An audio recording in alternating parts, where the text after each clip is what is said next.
Nós também acabamos nos penalizando, né, Toné, pela nossa demanda, pela nossa alta demanda que a gente tem nos serviços, né, de poder estar também trazendo mais informações, falando mais. A gente acaba fazendo o nosso trabalho mais em loco, né, nos grupos de atendimento, a gente trabalha muito com isso, né? Então nós temos é importante esse teu essa tua fala em relação ao agro, né? E a questão financeira que a gente vem passando hoje nos últimos tempos, né? E que sim, que acaba acometendo a saúde mental de todos, na verdade, né? Principalmente do pequeno produtor, né? E que sofre, sim, com as intempéries do tempo, né? E é importante a gente poder, nesse mês em específico, que é simbólico, o janeiro, que traz a troca de ano, que traz a questão da renovação, né? E o cuidado que a gente tem que ter com nós mesmos, começando por nós, o nosso autocuidado, né? Então, o nosso município oferece 3 serviços de CAPS, né? O CAPS da saúde mental, que trata as esquizofrenias, as bipolaridades, as depressões graves, né? E temos o CAPS infanto-juvenil também e o CAPS álcool e drogas, que a gente tem essa rede de apoio para os nossos usuários.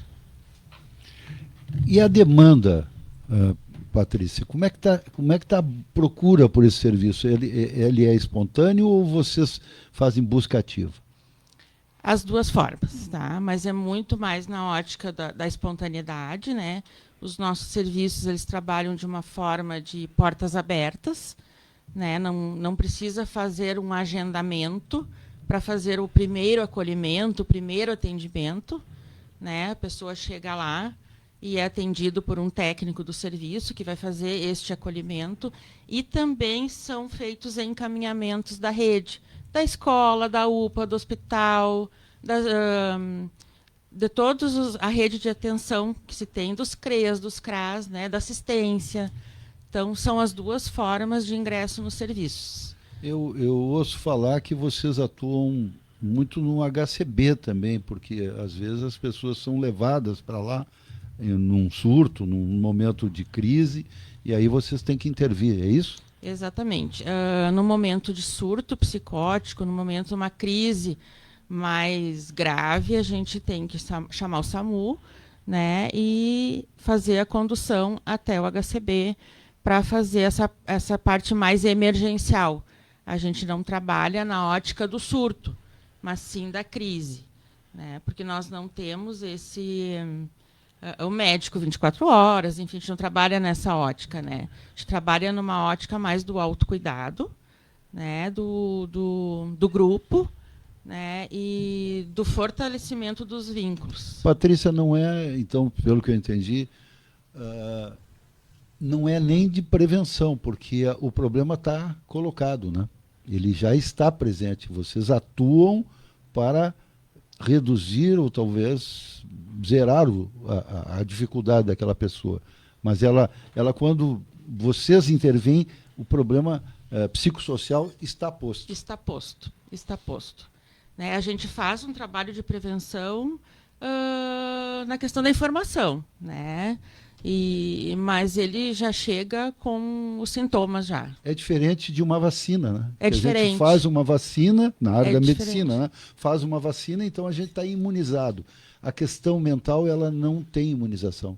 Não tem imunização. A gente trabalha, né, nessa ótica da qualidade de vida mesmo e do processo já posto. Né? O paciente chega já com os sintomas.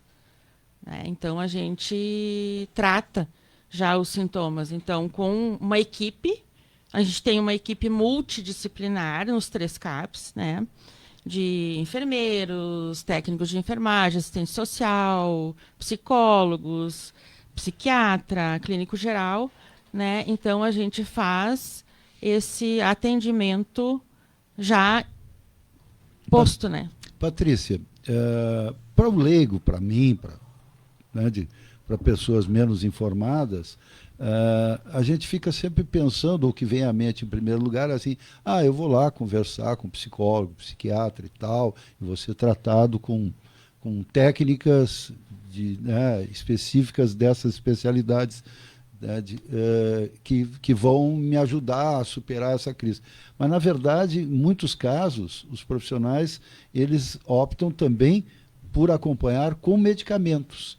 E eu tenho algumas pessoas conhecidas que dizem que se não tivessem as duas coisas, eles não teriam superado. Existe alguma posição social discriminatória em relação a usar medicamentos para superar uma crise, por exemplo, de depressão? Os dois têm que andar casado. Cada caso é um caso, né? Depende da gravidade de cada caso. Mas normalmente sim, né? Se trabalha com a medicação junto, né? E com o psicológico. Atenção, o psicólogo, né? Mais toda a equipe multidisciplinar e medicamentoso, né? Porque tem situações que tu não consegue associar o que o psicólogo está te dizendo. Se tu está numa crise intensa, tu não tem cognição, né, para entender. Então, tu tem que tomar a medicação para te diminuir a tua ansiedade, diminuir, né, e para conseguir entender o que o psicólogo está querendo te dizer, para te conseguir também sair dessa crise. Não sei se eu digo isso porque a primeira vez que eu ouvi isso, me chamou a atenção dessa pessoa, uma pessoa amiga, né, que disse isso. Ainda bem que eu tive essa muleta, porque senão eu não conseguiria. Ele admitiu, mas claro, com orientação médica, com um acompanhamento psicológico e tudo, mas ele disse, eu não sairia daquela depressão se eu não tivesse tomado um medicamento. Então, pessoal, isso quer dizer, cada caso é um caso, como a Patrícia disse aqui, mas não tem por que as pessoas se preocuparem se forem receitados algum medicamento para ajudar naquele momento de crise. Limão. É um tabu, né? A gente enfrenta na alimentação milhares de substâncias tóxicas, na descarga do ônibus, do transporte coletivo urbano, de um caminhão que passa, tem N situações, alimentos multiprocessados. Então, se for o caso, eu acho que não é pecado nenhum. Antigamente havia um tabu muito grande, né? Vai tomar remédio. O Limão fala muito bem essa questão do tabu, e o tabu da saúde mental, né? Eu vou lá no CAPS porque eu sou louco. Não é isso. Não Exatamente. Eu vou lá no CAPS porque eu tenho uma doença psiquiátrica que eu preciso tratar. E geralmente, perdão. Pode continuar. Não, eu prefiro que tu continue. Depois eu te interrompo, daí não te interrompo. Não, e a questão do medicamento, ela tem uma questão de efeitos colaterais, né? E que às vezes o paciente não suporta. Né? Então, a gente está aí também, explica que retorne o serviço, então, para a gente fazer esse ajuste. O que está acontecendo? E por muitas vezes não acontece isso. Ele abandona e o que acontece? Acaba recaindo de novo. Né? Tanto na droga, ou no álcool, como na depressão.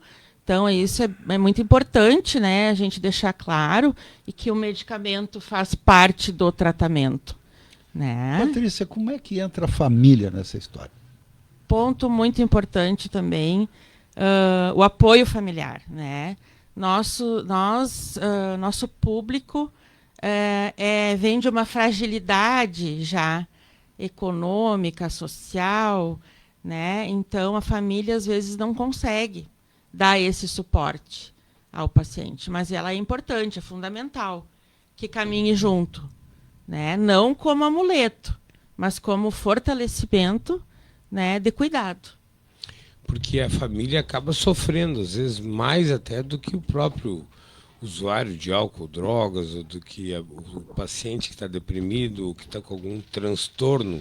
Não sei se eu estou falando besteira. Não, está corretíssimo. E tem que haver esse envolvimento, esse engajamento. Né? Exatamente. Porque Não é trabalhar em grupo, mas é trabalhar em equipe. Em equipe. Foi assim que eu aprendi. E a família entra junto nessa equipe. Deixa eu te perguntar uma coisa também, uma curiosidade que eu tenho. Porque eu vejo relatos aí na imprensa, matérias de fôlego, até com números e tudo, mostrando esse surto que tem dos jogos eletrônicos, dos wild caches, roletinha, jogo às vezes até que depende de resultado esportivo, mas vicia igual. Pela experiência, pelo meu conhecimento empírico, vicia.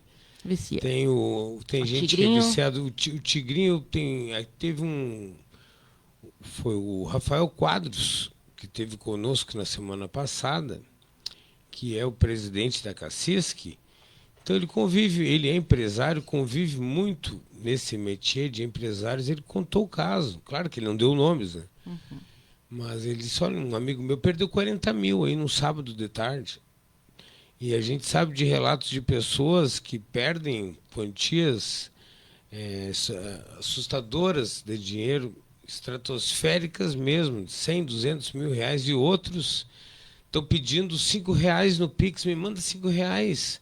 Consegue R$5, é aquele desespero pela dopamina, pela serotonina, pela endorfina, que é o mesmo que causa a droga, né? Aquele prazer efêmero, mas muito rápido, muito fácil. Tem gente que é assim para o jogo de cartas.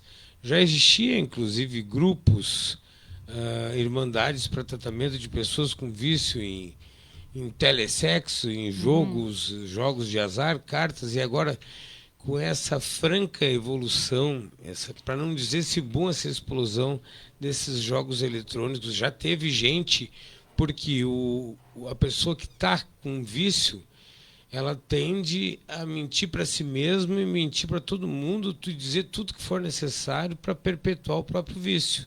E menos admitir que está com problema, né? Eu tenho controle. Como é que tem sido? Já tem chegado pacientes nesse sentido? E eu quero a tua opinião também a esse respeito, por favor. Esse tema é muito importante, atual, né? E que a gente conversa muito. No adulto, a gente ainda não tem chegado para nós essa questão do vício em jogos eletrônicos, né? Não está tão à tona assim, mas a gente sofre e vê no adolescente, no CAPS infantil, o vício com o Roblox, com esses jogos, né? A gente tem se preocupado muito com essas questões, né? Inclusive, o meu filho fez uma fala lá com a gente o ano passado, porque ele entende bastante de jogo, joga, né, desde os 11 anos de idade, mas com a minha orientação, e isso é importante, né, a família estar presente, né, e então a nossa preocupação bastante grande no CAPS infantil em relação aos jogos, em relação não só aos jogos, mas o uso abusivo de telas. Porque limão é fácil hoje. A internet, em qualquer lugar, a gente tem internet livre hoje, né? Então, vai muito também da família. E, às vezes, a família não tem o conhecimento, né? Não tem o entendimento, né? de o que é aquilo ali, o que ele está fazendo, o que ele está jogando, né? Então, no CAPS infantil, a gente tem visto um pouco mais dessas questões. Se os pais estão preocupados com aquela minutagem excessiva que o sujeito passa ali em cima, ou até mesmo imagens inapropriadas, ou até de informações inapropriadas, pode buscar apoio na rede que vai encontrar. Deve buscar apoio na rede, que a gente está fazendo esses atendimentos também. O viciadinho em jogo hoje pode ser o compulsivo viciado de amanhã. De amanhã, com certeza, com certeza. E isso é cultural, é bem cultural a questão do vício em jogo. Lá, desde as décadas lá, do tempo dos nossos avós, o que eles faziam? É uma fuga. É uma fuga também, né? Então, a gente se preocupa muito com essas questões da internet. Patrícia, em termos de infraestrutura e física e de pessoal. Como é que nós estamos para esse atendimento psicossocial? Nós temos uma equipe completa já nos 3 CLAPs, né? CAPS AD, que fica na Saldanha, ali na lateral do Rock. O CAPS da Saúde Mental na Marechal Floriano 207. E o CAPS Infanto Juvenil na Isidoro Neves, ali na lateral do Best Point. Então, nós temos 3 equipes completas, né, para fazer esses atendimentos. Muito bem, uma boa notícia. Patrícia Sperber, enfermeira, coordenadora da Rede de Atenção Psicossocial, falando conosco do Janeiro Branco, que é a campanha nacional brasileira, iniciada em 2014, e que dedica esse mês de janeiro à reflexão e conscientização sobre o bem-estar psicológico. Muito obrigado pela presença. Obrigada, Toné.